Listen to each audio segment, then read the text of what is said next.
이 빌레몬서는 1절에서 25절까지밖에 없어요. 그런데 이게 책입니다.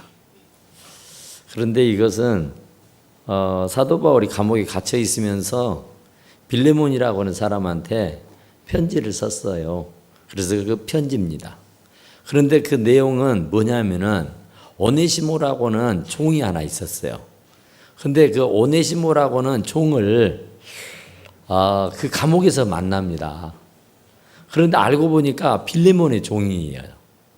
그런데 빌레몬은 또 누구냐면은 사도 바울을 통해서 회심을 하고 복음을 받아들여서 예수 믿게 된 사람이에요.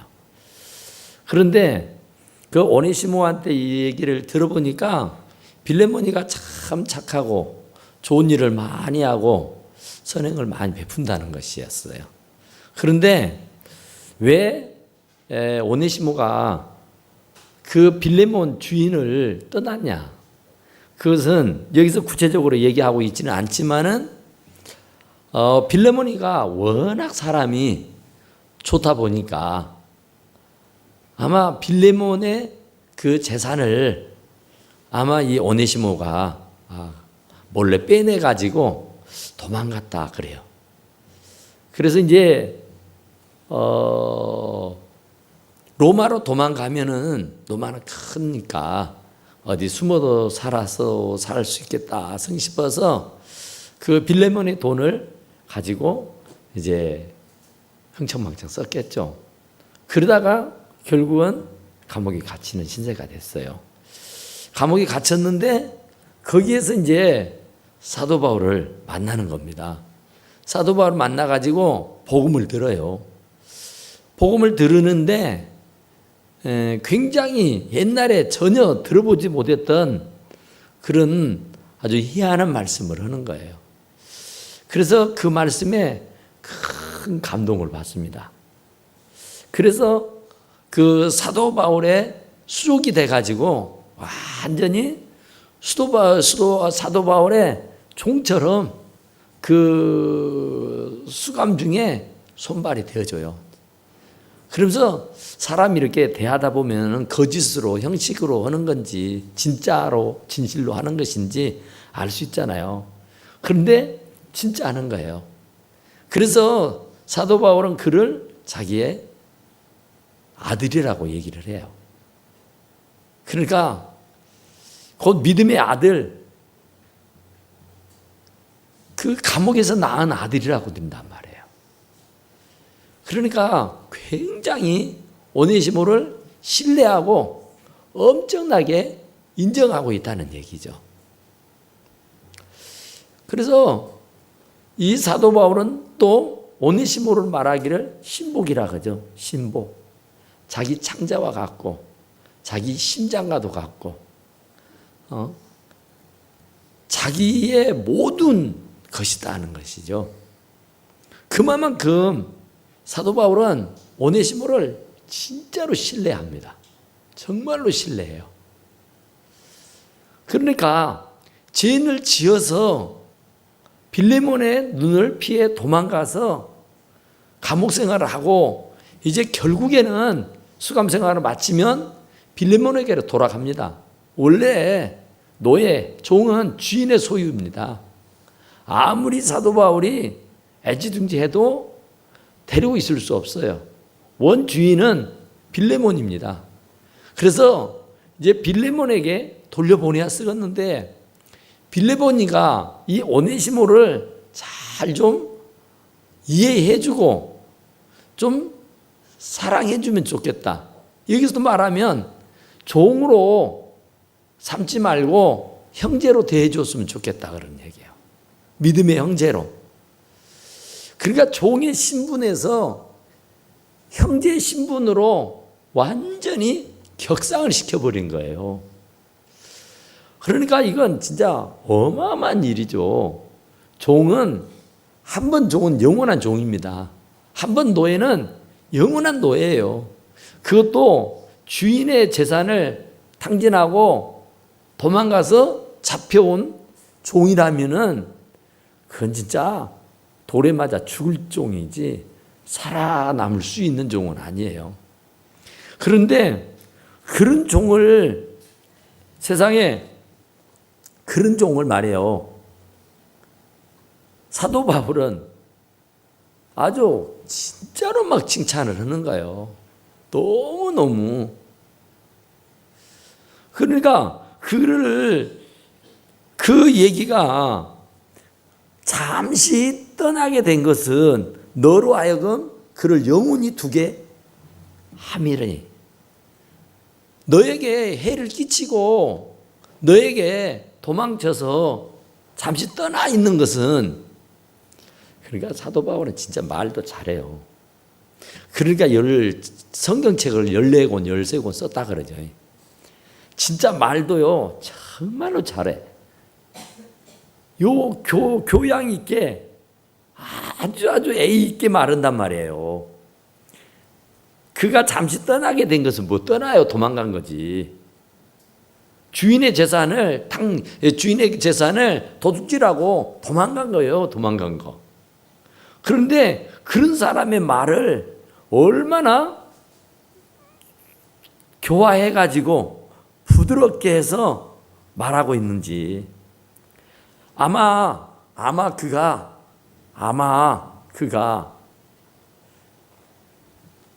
잠시 떠나게 된 것은 빌레몬 너에게 그 오네시모라고는 그 종이 잠시 너에게 떠난 것은 그를 영원히 네 곁에 두기 위해서였었다. 이런 얘기를 해요. 그러니까 그 말이 뭔 말이냐면은 그 오네시모가 도망가지 않았으면 그 오네시모는 육신으로 살아있는 동안에만 빌레몬의 종으로 살다가 빌레몬의 종으로 죽고 끝나는 거예요. 그런데 지금 잠시 빌레몬에게 떠나 있다가 지금 사도 바울을 만나서 구원을 받고 은혜를 받아서 이제 너에게 다시 돌아가게 되는 것은 이 땅에서뿐만 아니라 하나님의 나라에까지도 그를 데려가고 그와 함께 할 수 있다는 거예요. 그러니까 진짜 사도 바울은요, 말도 잘해요. 정말 그 사도 바울이 하는 말이 잠시 떠나게 된 것은 오히려 전화위복이다. 그게 화가 아니라 그게 복이다. 그 말이에요. 오히려 그게 잘된 일이다. 그 말이에요. 너에게 재산적으로는 물질적으로는 조금 약간의 피해는 줬을 수 있지만은 그렇게 좋은 내 신복과 같고 내 아들과 같은, 그러니까 사도 바울이 신복이라고 아들이라고 할 정도인 그 좋은 오네시모를 이 땅에서뿐만 아니라 하나님의 나라에서까지도 네가 거느리고 데리고 함께 살게 되는 축복을 얻게 됐으니 얼마나 좋냐 이 말이에요. 얼마나 좋냐. 참 기가 막힌 얘기예요. 그러니까 이 땅에 있을 때는 종으로 부려먹다가 그냥 이 노예는 힘없고 힘 떨어지고 일 못하면은 사자들이 우월거리는 사자굴에 던져서 사자 밥이 되게 하는 거예요. 뭐 장사 치러주고 장례 치러주고 그런 것도 없어요. 종은 뭐 없는 거예요. 없는 거. 그건 짐승과 종의 다른 것은 짐승은 말할 줄 모른다는 얘기고 종은 말할 수 있다는 얘기예요. 그가나 차이입니다. 그리고는 다 똑같아요. 그런데 그런 사람이 오네시모요. 그런데 그런 오네시모를 이 사도 바울이 얼마나 칭찬을 해버리든지 침이 마르도록 하는 거예요. 그런데 여기도 보니까 이후로는 종과 같이 대하지 아니하고 종 이상으로 곧 사랑하는 형제로 둘지라. 이제는 오네시모 솔직한 얘기를 하는 겁니다. 이제는 이게 빌레몬서가 1절에서 25절이라고 했잖아요. 25절의 내용 안에서 사도 바울이 오네시모를 빌레몬에게 다시 보내면서 이제 노골적으로 하고 싶은 얘기를 하는 겁니다. 그동안에는 굉장히 미화를 시키고 포장을 하고 뜸을 들여놨어요. 그러면서 직접적으로 얘기하지 않았어요.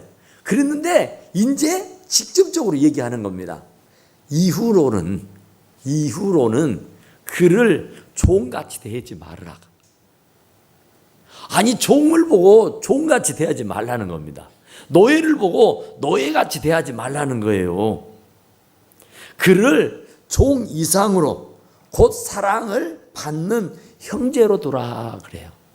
이게 누구의 얘기냐면은 자기의 스승, 자기의 은인, 정말로 자기가 정말 사도 바울의 편지를 바꿔서 감동할 수 있는 그런 사람이에요. 편지를 받은 거예요.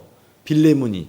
그런데 그 사도 바울의 그 편지 내용인즉이 자기의 종 오네시모를 자기의 종으로 부리지 말고 이제는 형제로 대해주라고 말해요.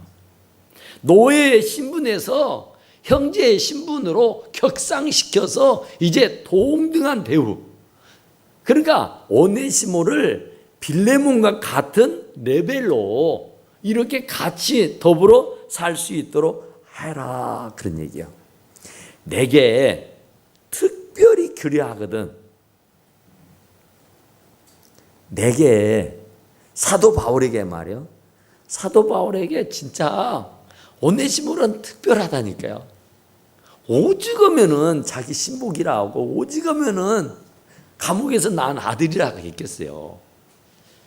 오죽하면은 진짜 자기가 보증하고 자기가 지금 오네시모의 보증을 쓰고 있잖아요. 오네시모 그냥 일반적으로 할 때는 도적놈이에요. 일반적으로 할 때는 아주 못된 노예예요. 아주 못된 종입니다. 이건 진짜 돌탕 맞아 죽어야 할 사람이요. 그런 그를 얼마나 극찬을 하는지 보통 이해로는 이해가 안 되는 거예요. 보통 머리로는. 그러니까 뜸을 지금까지 들여놓은 거예요. 15절 동안을 계속 뜸을 들이다가 이제 16절에 와가지고 드디어 하는 말이 그를 종같이 대하지 마라고 말해요. 그의 신분을 격상시켜 주라는 얘기입니다. 그는 이제 노예로 살아서는 안 될 사람이라는 거예요. 곧 사랑받는 형제로 둘지라. 내게 특별히 그러하거든. 하물며 육신과 주 안에서 상관단 니에게랴. 나에게도 이렇게 유익할 수가 없는데, 나에게도 이렇게 좋을 수가 없는데 너에게는 얼마나 좋겠냐 그 말이에요. 오네시모가 나하고 하등에 관계없는 사람이요. 감옥에서 잠깐 만난 사람이요. 감옥 동기란 말입니다. 그런데 그 사람을 이제 주인에게 돌려보내면서 나하고 잠깐 있어 보니까 오네시모가 그렇게 좋던데 이제 너는 이 땅에서뿐만 아니라 하늘나라에까지 그를 데리고 같이 있을 것을 생각하니까 너무 부럽다는 얘기야. 너무 부럽다. 참 진짜로요. 사람은 몰라요. 사람은 10번 되고 100번 되는 거예요. 그러니까 오네시모가 정말 사도 바울을 만날 일이라고는 꿈에도 생각 못했을 것이고, 또 빌레몬이가 오네시모가 그렇게 훌륭하고 그렇게 좋은 사람이라는 것은 꿈에도 몰랐죠. 도적놈으로 알았고 사기꾼으로 알았고 주인의 것을 도둑질해가는 그 진짜로 못돼 먹은 그런 종으로만 알고 있는데, 그런 종을 침이 마르도록 칭찬을 하는 거예요. 내게 이렇게 좋은데 네에게는 얼마나 좋겠냐. 너는 정말 좋겠다.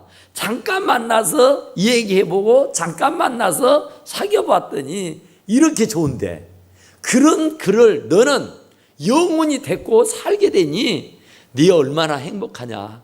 너 얼마나 좋냐. 그런 얘기예요. 그러니까 참 어리둥절하겠죠. 빌레몬은 이게 도대체 무슨 말이냐. 평소에 종으로 데리고 있을 때에 아주 근실하고 착실하고 참 그 좀 부지런하고 좀 그 쓸만했던 것은 아는데 도대체 어떻게 변화가 돼버렸길래 어떻게 바뀌어져 버렸길래 나의 스승이신 사도 바울이 저렇게 침이 마르도록 칭찬을 할까. 그 얘기예요.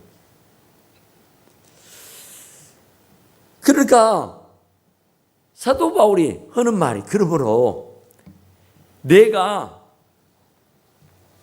나를 동력자로 알진대 그를 영접하기를 내게 하듯 해라. 네가 나를 빌레몬 네가 나를 동력자로 알고 있지? 동력자로 아는 게 아니라 스승으로 알죠. 하늘과 땅으로 알죠. 하늘과 땅으로.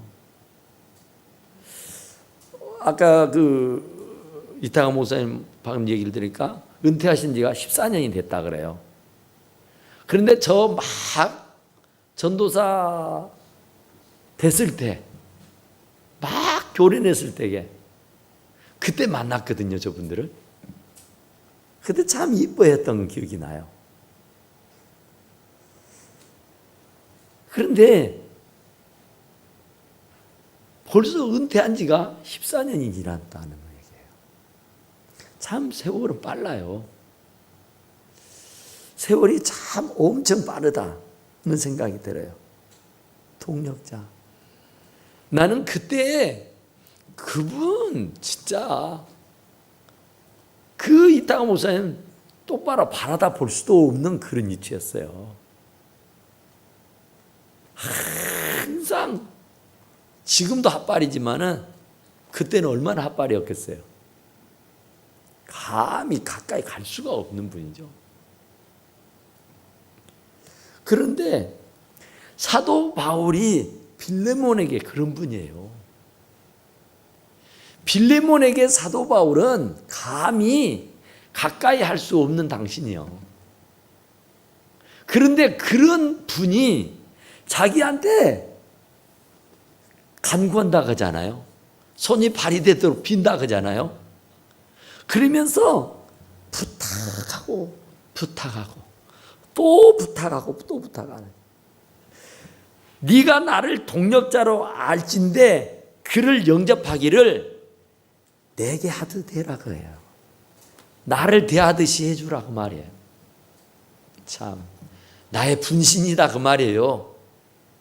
나의 창자다 그 말이에요.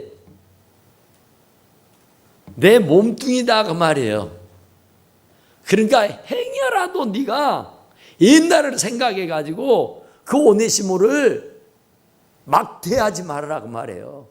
옛날 그 나쁜 감정이 있다고 해가지고 그거 용서 못하고 그것 가지고 막 하지 마라 그 말입니다. 레오날드 다빈치라고 분 알잖아요. 그분이 예수님 최후의 만찬을 그렸던 분이잖아요. 그분이 이제 예수님을 중앙에 두고 양옆으로 6명씩 제자들의 얼굴을 그려갑니다. 이제 이렇게 각도를 잡고 이렇게 구상을 하고 이렇게 제자들을 하나하나 이렇게 베드로부터 이렇게 쭉쭉 그려가요. 그런데 가룟 유다가 딱 남아요. 가룟 유다를 그려야 이제 다른 제자들은 다 그냥 영감 주는 대로 하나님이 영감을 주시는 대로 그냥 멋지게 딱 그렸어요. 그런데 가룟 유다를 그릴 때가 딱 됐어요. 가룟 유다. 누구를 그릴까? 가룟 유다. 그러면 누구를 빗대서 그릴까? 하고 순간적으로 생각하니까 아주 괘씸하고 아주 나한테 해롭게 하고 나를 아주 못살게 구고 아주 나에게 원수가 하나 있었다고요. 내가 이해하지 못하고 용서하지 못하고 내가 용납해하지 않는 그 원수 하나가 있었어. 그래서 그 사람을 그렸대요. 가룟 유다의 얼굴에다가 자기가 원수라고 생각하는 아주 못돼 먹은 정말 자기하고 철천지 원수 같은 사람의 얼굴을 거기에다 딱 그려놨어요.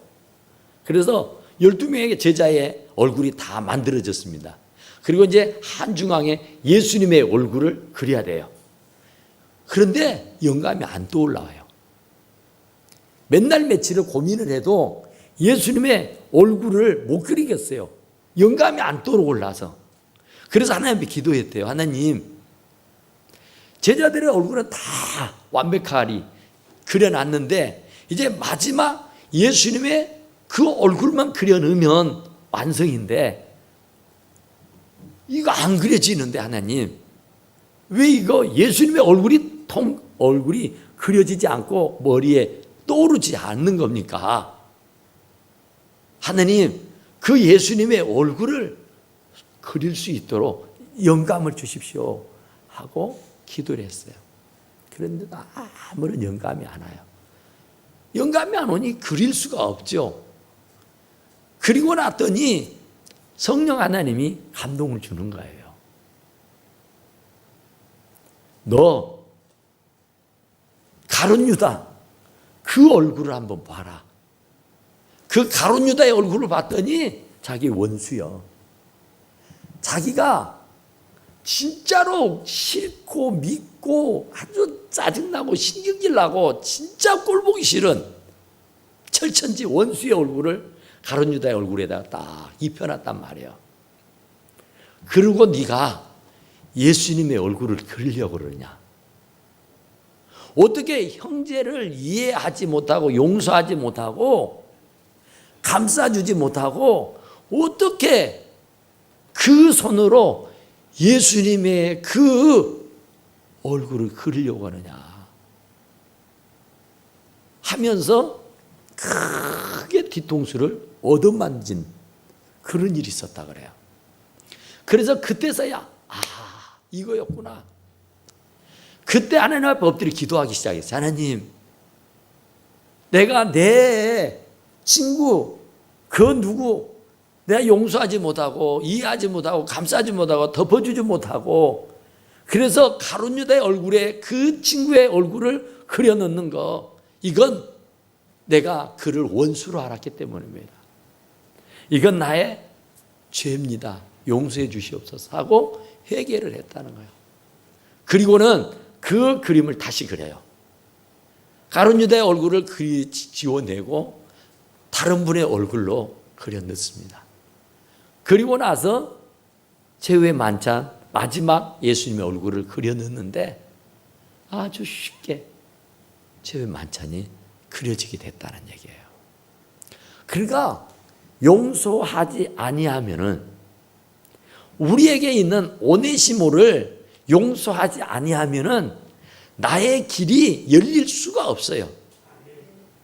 나에게 오네시모가 있으면 절대로 안 되는 거예요. 참 우리가 살다 보면 미운 놈 있잖아요. 미운 사람 있잖아요. 있잖아요. 진짜. 왜 저 사람은 저럴까? 왜 저 사람은 저럴까? 정말 이해를 못해. 그러다 보니 용서가 안 돼요. 미운 생각만 들어요. 정말 싫어요. 정말 미워요.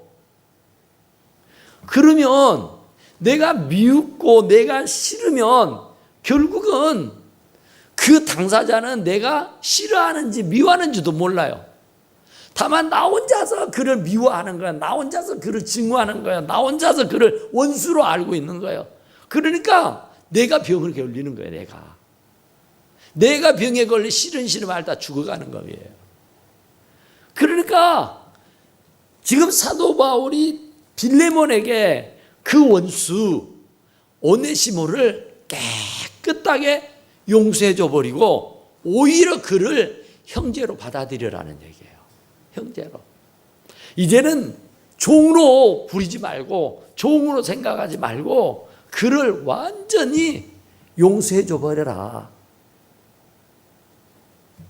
그런 말이에요. 그가 만일 참 사도 바울도요 참 완전해요. 완벽해요. 가만히 보면 내게 하듯하고 그가 만일에 너에게 불의를 행하였거나 네게 빚진 것이 있으면 그것을 내 앞으로 계산해라. 내가 갚을게. 세상에 이렇게 해버리면 빌레몬은요 할 말이 없을 거예요. 여러분 정말 내가 보증 쓸게. 그리고 저 오네시모가 너한테 물질적인 피해를 입혔고 도둑질해 간 거 내가 나가서 전부 다 갚을게. 걱정하지 마. 정말 이 사도 바울 참 대단하지 않습니까? 그러니까 무슨 얘기냐면은 오네시모를 두지 말라는 얘기예요. 여러분들의 가슴팍에 여러분들의 마음속에다가 오네시모를 담아두지 말라는 얘기예요. 오네시모를 담아두면은 여러분들이 괴롭고 여러분들이 죽어요. 화병이 나서 죽어요. 스트레스 받아서 죽어요. 그러니까 어떤 원수라도 어떤 누구라도 다 용서해 줘버려라 그 말이야. 다 이해해 줘버려라 그 말이야. 오히려 용서뿐만 아니라 그를 격상해서 형제로 대해라 그 말입니다. 종이요 노예요 도적놈이요 사기꾼이요 때려 죽여도 분이 안 풀릴 사람이요. 그런데 그런 사람을 그렇게라 하지 않아요. 그를 영접해라 그런 거예요.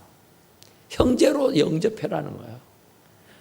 정말로 사도 바울이 보증할 테니까 내가 보증서 줄 테니까 네가 정말로 믿음이 안 가면 네가 정말로 그에 대해서 신뢰가 안 간다고 하면은 네가 나를 동력자로 알고 있지 않냐? 네가 나를 스승으로 알고 있지 않냐? 네가 나를 알고 있지 않느냐? 알고 네가 알고 있는 내가 이렇게 보증을 하는데 내가 오네시모를 용서하라고 이렇게 손이 발이대로 비는데 용서해 주라는 거예요. 그러니까 우리들이 또 마찬가지라니까요. 누구나 할 것 없이 다 나름대로의 미운 사람이 있습니다. 참 눈에 가시처럼 여기는 사람들이 있단 말이에요. 정말 우리 용서하면요 복을 받아요.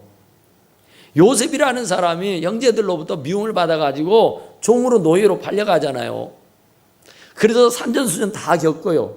감옥 생활도 해요. 종살이도 해요. 그런데 끝내는요 전화위복이 돼버려요. 그가 망해야 되고 그가 종으로 끝내 인생을 마감했어야 할 그가 졸지에 여기 왜 총리가 됐잖아요. 총리가. 그래서 그가 뭐라 그래요? 형님들이 벌벌벌 떨잖아요. 그런데 그 요셉이 하는 말을 들어보면은 형님들 두려워하지 마십시오. 내가 여기에 와서 총리가 되고 내가 여기 와서 이렇게 군림할 수 있었던 것은 나를 형님들이 먼저 이곳에 내보내 주셨기 때문입니다. 그래요. 나를 팔아먹었다고 생각하지 마십시오. 하나님이 먼저 형님들의 손을 통해서 나를 이곳으로 먼저 보내신 것입니다. 그러니까 절대로 나를 두려워하지 마십시오.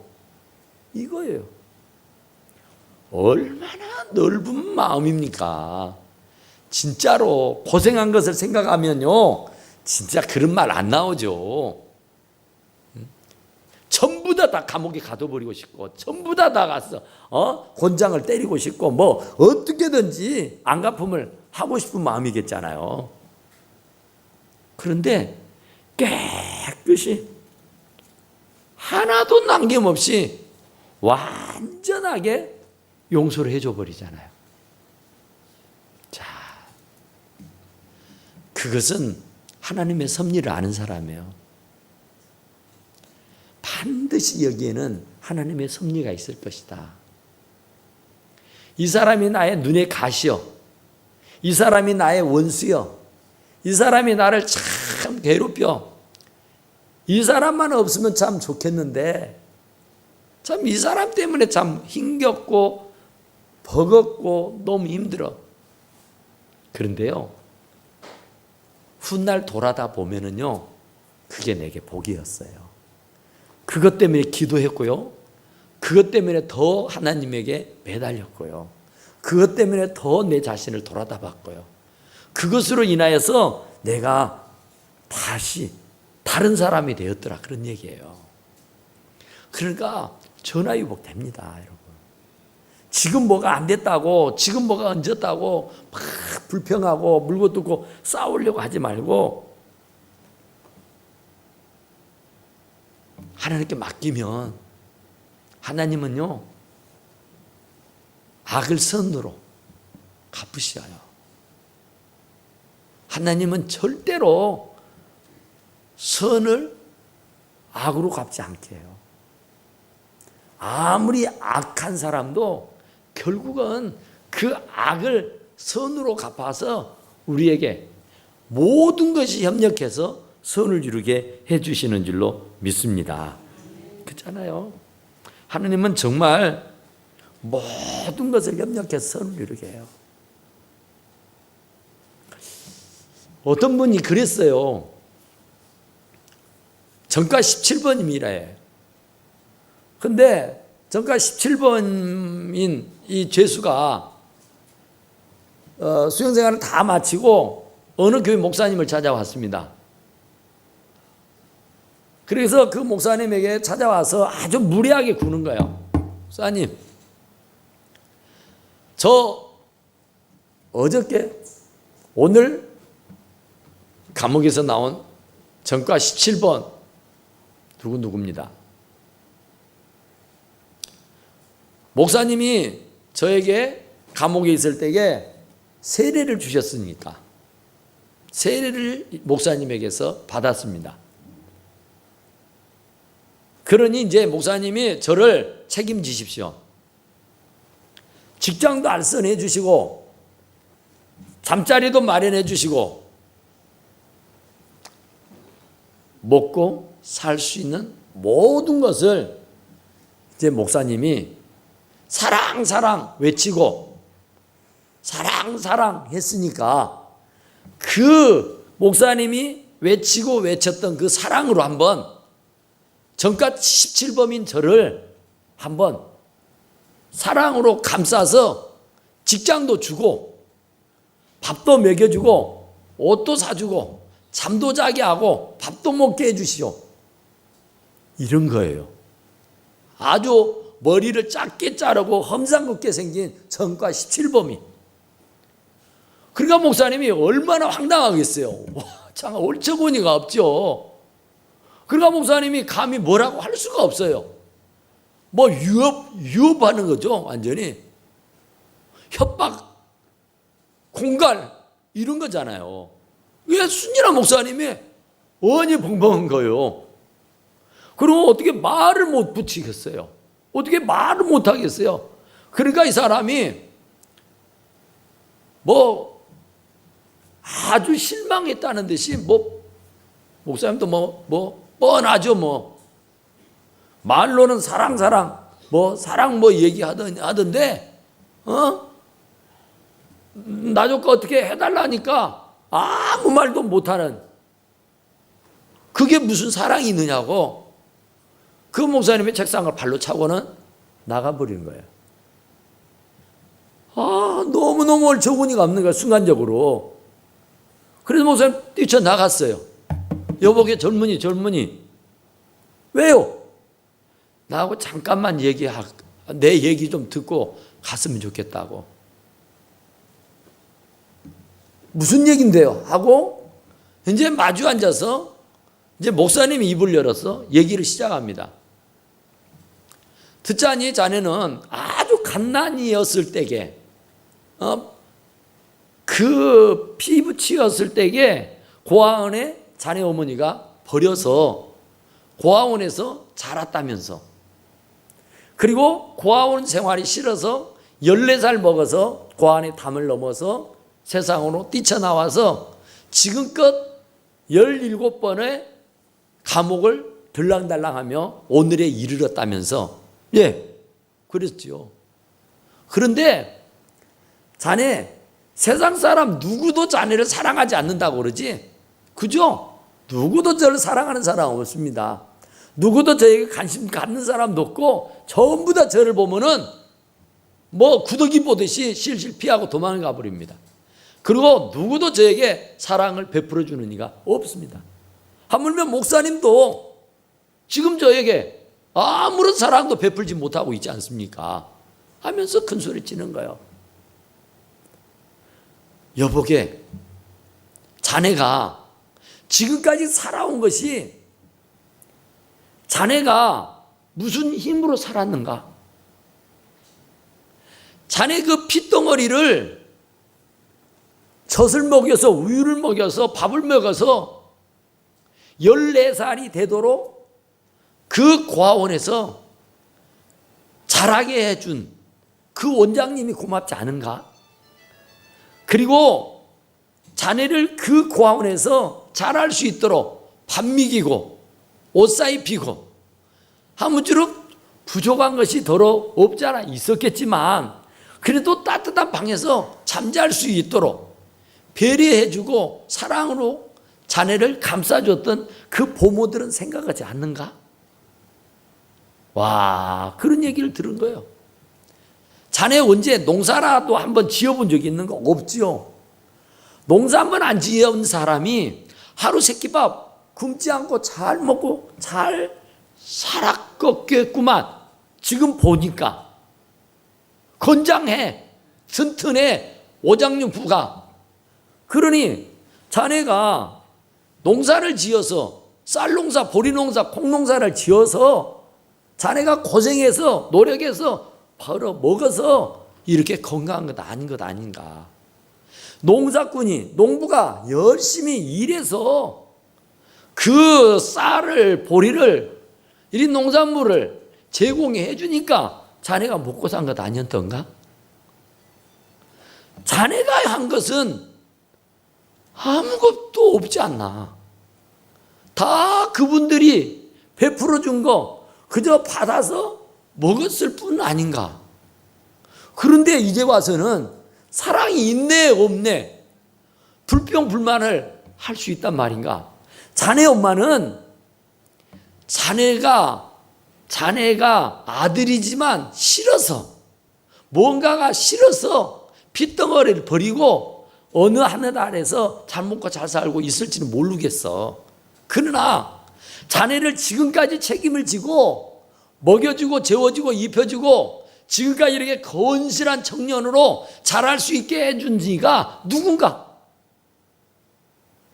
자네가 모르는, 남 모르는 여러 부류의 사람들이 알게 모르게 자네에게 온갖 사랑을 베풀었기 때문에 오늘 자네가 있는 거라. 그거 생각해보지 않았는가? 그러니까 그 말을 듣고 나서야 비로소 그가 통곡을 하면서 웁니다. 맞아.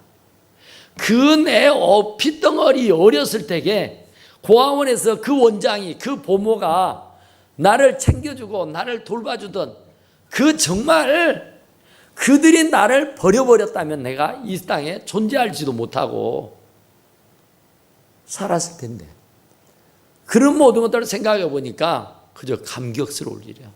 정말 감사할 일이야. 전부 다 감사해요. 불평할 것이 하나도 없는 거예요. 그래서 이 친구가요, 정색을 하고 자리를 일어납니다. 고생 가겠습니다. 아니 왜? 어째? 이제는 세상 사람이 나를 사랑한다는 것을 알았습니다. 이제는 내가 세상을 미워하고 증오할 대상이 아니라 사람들이 나를 얼마나 사랑하고 얼마나 사람들이 나에게 관심이 있는 줄을 알았으니까 나도 이제 세상에 나가서 자신 있게 살려고요.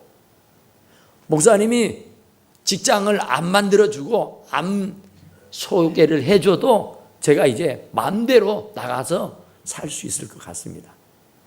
그러면서 이제 자신감을 얻어서 나갔다는 얘기예요. 그러니까 우리는 정말로 오네시모를 가슴에 담아두면 안 됩니다. 시어머니가 아무리 미워도, 아무리 시누이가 미워도, 아무리 직속상관이 미워도, 아무리 자식이 부모가 싫고 미워도 그를 내 가슴에 오네시모로 남겨 두어서는 아니 되는 거예요. 그러니까 그 오네시모를 깨끗이 지워내야 됩니다. 종으로, 노예로 보지 말란 말이에요. 나하고 똑같은 동료, 나와 똑같은 형제, 나와 똑같은 위치를 가진 동등한 인격체로 받아들여서 이해해주고 용납해주고 사랑하고 살아갈 수 있기를 간절히 축원합니다. 기도합시다.